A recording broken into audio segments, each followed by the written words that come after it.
എന്തൊരു കാര്യം നമ്മൾ ചെയ്യുകയാണെങ്കിലും അത് മോട്ടോർ വെഹിക്കിൾ ഡിപ്പാർട്ട്മെൻറ്റ് അനുമതിയോട് കൂടിയിട്ട് വേണം. ഇപ്പോൾ ഒരു വണ്ടിയിൽ നമ്മൾ CNG ഫിക്സ് ചെയ്യുക എന്ന് പറഞ്ഞാൽ ഓൾട്രേഷൻ ഓഫ് ഫ്യൂവലാണ്. ഫ്യൂവലിനെ നമ്മൾ ഓൾട്ടർ ചെയ്യണം, അല്ലെങ്കിൽ ഒരു ബൈഫ്യൂവലാക്കി മാറ്റുക. ഒരു പെട്രോൾ മാത്രമായിരുന്ന വണ്ടീനെ നമ്മൾ എന്ത് ചെയ്യാണ്, ഒരു ഫ്യൂവലും കൂടി ആഡ് ചെയ്ത് കൊടുക്കുക, CNG ആഡ് ചെയ്ത് കൊടുക്കുക. ഇത് ആരെ അറിയിക്കേണ്ടതുണ്ട്? ഇത് മോട്ടോർ വെഹിക്കിൾ ഡിപ്പാർട്ട്മെൻറ്റിൻ്റെ പെർമിഷനോട് കൂടിയിട്ട് ആവേണ്ടതുണ്ട്. ഏത് വണ്ടിയാണെങ്കിലും നമുക്കത് ചെയ്യാൻ വേണ്ടിയിട്ട് അപ്രൂവൽ എടുക്കേണ്ടതുണ്ട്.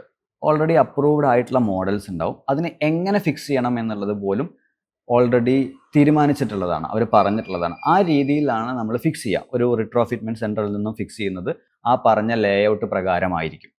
അങ്ങനെ ലേഔട്ട് പ്രകാരം അവരുടെ ഗവൺമെൻറ് പറയുന്ന രീതിക്കനുസരിച്ച് ഇന്നത്തെ സാഹചര്യങ്ങളിൽ CNG എന്നുള്ളത് സാധാരണക്കാരൻ്റെ ഒരു ഏറ്റവും അത്യാവശ്യമായിട്ടുള്ളൊരു കാര്യമായിട്ട് നമ്മൾ കൺസിഡർ ചെയ്യുന്നുണ്ട്. അത് ഗവൺമെൻറ് ആ രീതിയിൽ തന്നെ കൺസിഡർ ചെയ്യുന്നുണ്ട്.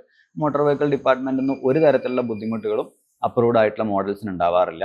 നമ്മൾ പ്രോപ്പറായിട്ടുള്ള സ്ഥാപനങ്ങളിൽ നിന്ന് പ്രോപ്പറായിട്ടുള്ള കിറ്റ് ഉപയോഗിക്കുകയാണെന്നുണ്ടെങ്കിൽ ഒരു സിമ്പിൾ വൺ ഡേ നമ്മൾ എങ്ങനെയാണോ ഒരു RC റിന്യൂ ചെയ്യുന്നത്, അതുപോലെയുള്ള ഒരു സിമ്പിൾ പ്രൊസീജിയർ തന്നെയാണ് ഈ ഒരു കാര്യം. CNGനെ നമ്മൾ RCയിലേക്ക് ആഡ് ചെയ്യുക അല്ലെങ്കിൽ എൻഡോസ് ചെയ്യുക എന്നുള്ളൊരു പ്രോസസ്സ്.